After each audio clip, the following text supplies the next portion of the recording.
Allez, bonjour à tous, Vicente de la société Roi de Parthenay. Aujourd'hui, j'ai imprimé directement les questions les plus fréquentes en photovoltaïque. Donc moi, mon objectif aujourd'hui, c'est de vous apporter en fait toutes les notions théoriques simples, mais qui sont vraiment importantes à comprendre pour comprendre ce que vous dit tout simplement un installateur, par quel langage il passe, etc. Allez, c'est parti, on commence tout de suite. Première question que j'ai, quelle est la différence entre un kilowatt crête, un kilowatt et un kilowattheure? Alors celle-là, on me la pose souvent, mais elle est très intéressante. Un kilowatt crête, c'est la puissance maximale que va pouvoir produire une installation photovoltaïque dans notre cas. Je vous dis un exemple, on vous vend aujourd'hui un 3 kW crête. Attention, un 3 kW crête, c'est 3000 watts, 3 kW crête, dans les conditions les meilleures possibles, donc potentiellement à 14 heures, au mois de juin, etc. Ce n'est jamais sur toute la durée de production des panneaux. Donc ça, c'est bien à prendre en compte, c'est la puissance maximale à l'instant T. Vous avez ensuite, j'ai noté le kilowatt. Le kilowatt, c'est tout simplement une puissance à l'instant T d'un appareil ou d'une production par exemple. Un lave-vaisselle, je dis une bêtise, il fait 1500 watts de production, enfin de consommation, excusez-moi, à l'instant T. Eh bien, on peut dire qu'il a une conso de 1,5 kW. Et ensuite, la dernière donnée, le kilowattheure. Alors, le kilowattheure, c'est, si vous voulez, une quantification de l'énergie dans le temps. C'est une puissance fois un temps. Généralement, ça vous le retrouvez sur la facture électrique et donc, elle est étroitement liée avec la puissance du kit photovoltaïque, par exemple, quand on parle de production, mais il faut vraiment ajouter cette constante de temps entre les deux. Deuxième question, pourquoi je ne peux pas consommer 100% de ce que je produis?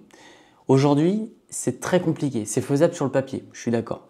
Dans la majorité des cas, quand vous avez une installation photovoltaïque, vous produisez une certaine quantité d'énergie dans la journée, je dis une bêtise, 10 kWh dans la journée, vous consommez 10 kWh également. On pourrait se dire, super, parfait, je suis à l'équilibre. Non. En fait, ça dépend de deux choses. Premièrement, sur la plage horaire sur laquelle vous consommez. Si vous consommez à 6 h du matin et que vous n'avez pas de production photovoltaïque, eh bien, vous pouvez être sûr que vous allez en prendre à EDF, par exemple. Si vous avez une puissance, par exemple, je dis une bêtise, de 3000 watts, donc à l'instant T, à midi, par exemple, et que vous consommez 3500 watts, oui, vous allez sur le moment consommer toute l'énergie, mais si cette tendance s'inverse et que vous produisez 3000 watts et que vous consommez seulement 1500 watts 30 minutes après, vous êtes bien d'accord que les 1500 watts restants vont repartir dans le réseau. Donc c'est très compliqué d'autoconsommer à 100%, même si aujourd'hui il existe des solutions comme les batteries virtuelles qui vous promettent cela, mais encore là, il faut regarder bien comme il faut au contrat, parce que vous avez, sur certains contrats, vous avez un temps pour utiliser l'énergie que vous avez absorbée dans le réseau.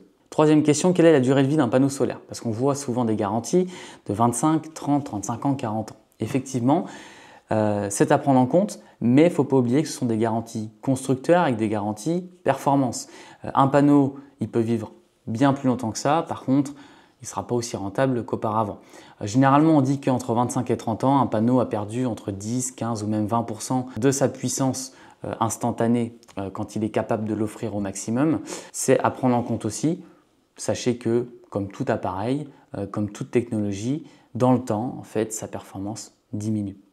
Un panneau peut durer 10 ans s'il est mal exposé au soleil, s'il y a du masque solaire, comme on en parlait dans une autre des vidéos avec les diodes bypass, comme il peut durer beaucoup plus de 30 ans s'il est plein soleil, sans masque solaire et que tout fonctionne très bien derrière. Est-ce que je peux être autonome avec des panneaux solaires?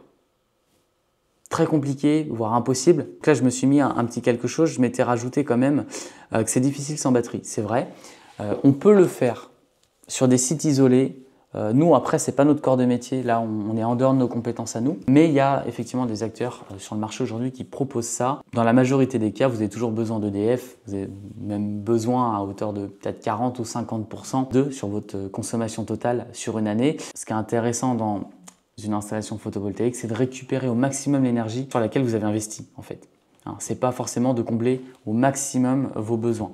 Parce que n'oubliez pas que l'objectif, il est purement monétaire en ce moment, surtout avec l'inflation du kilowattheure. Qu'est-ce qu'un micro-onduleur et pourquoi en mettre? Alors un micro-onduleur, c'est vrai qu'on vous en parle beaucoup. Pourquoi? Parce que c'est la solution préférée aujourd'hui pour les petites installations. C'est moins coûteux et entre guillemets, c'est plus étudié pour aller chercher le maximum de rendement de chaque panneau. Donc un micro-onduleur, c'est lui qui va convertir un courant continu qui est produit par vos panneaux en courant alternatif pour pouvoir l'utiliser avec vos appareils domestiques, par exemple, ou même faire une réinjection réseau. C'est différent d'un onduleur ou d'un optimiseur. Ça d'ailleurs, on en a parlé dans une autre de nos vidéos. Vous pouvez aller voir, elle sera dans la description. Allez, on passe à la deuxième page. Est-ce que l'énergie solaire est gratuite?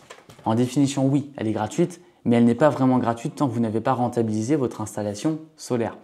C'est pour ça que c'est une donnée qui est très importante à prendre en compte dans une étude photovoltaïque parce que tout dépend de si vous êtes rentable au bout de 7 ans, au bout de 10 ans, au bout de 15 ans par exemple, ça va changer nettement votre rentabilité. Est-ce que les panneaux fonctionnent quand il fait nuageux?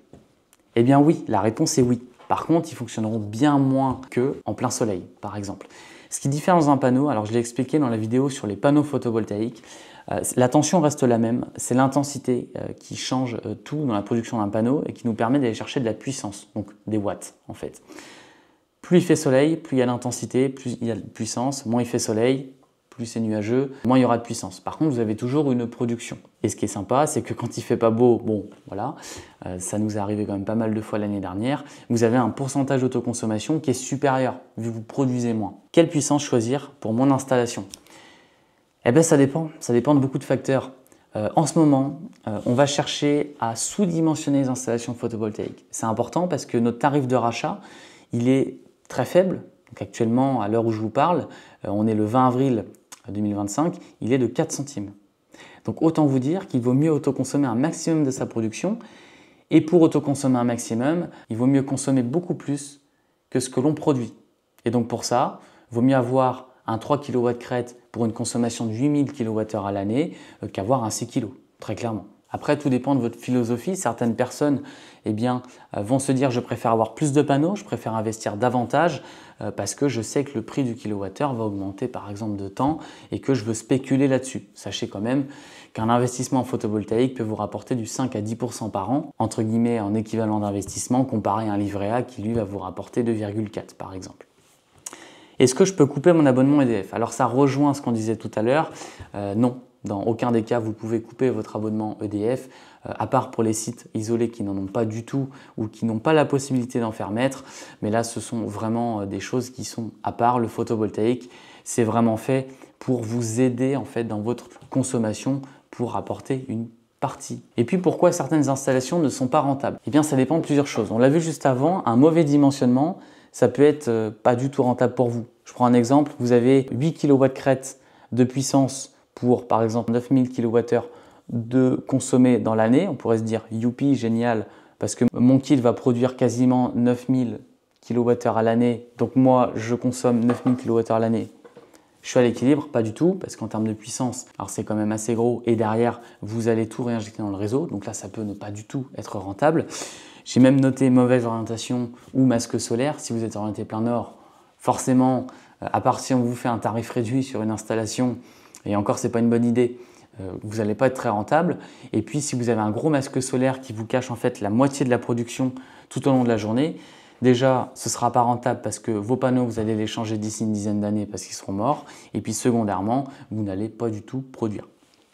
Et puis je m'étais noté quand même pour avoir les idées dans la tête, c'est parce que si on fait une étude photovoltaïque et que derrière on vous promet monts et merveilles, par exemple, je vous montrais dans une autre des vidéos que attention, votre installateur peut modifier le prix d'inflation, le pourcentage d'inflation du kilowattheure ou peut modifier d'autres données qui vont vous permettre d'avoir un taux de rentabilité beaucoup plus court, alors que ce n'est pas la réalité, ça aussi, ça participe au fait que vous avez quelque chose qui peut ne pas être rentable. Bon, pour revenir sur les basiques, une installation photovoltaïque, moi je pense que pour la majorité des ménages avec des maisons classiques, une consommation classique, on va être sur du 3 kW crête, peut-être même aller jusqu'au 5 kW crête, plus ça n'a pas forcément d'intérêt et vous serez toujours rentable avec ce style d'installation. Voilà, donc on a répondu à toutes ces petites questions. Si vous en avez d'autres qui vous viennent à l'esprit, n'hésitez pas. Vous avez l'espace commentaire juste en dessous de la vidéo. Bien sûr, j'y réponds, puis j'y réponds assez rapidement parce que je suis à peu près tous les jours en train de répondre aux différentes personnes. Voilà, je vous dis à la prochaine fois et puis bonne journée à vous.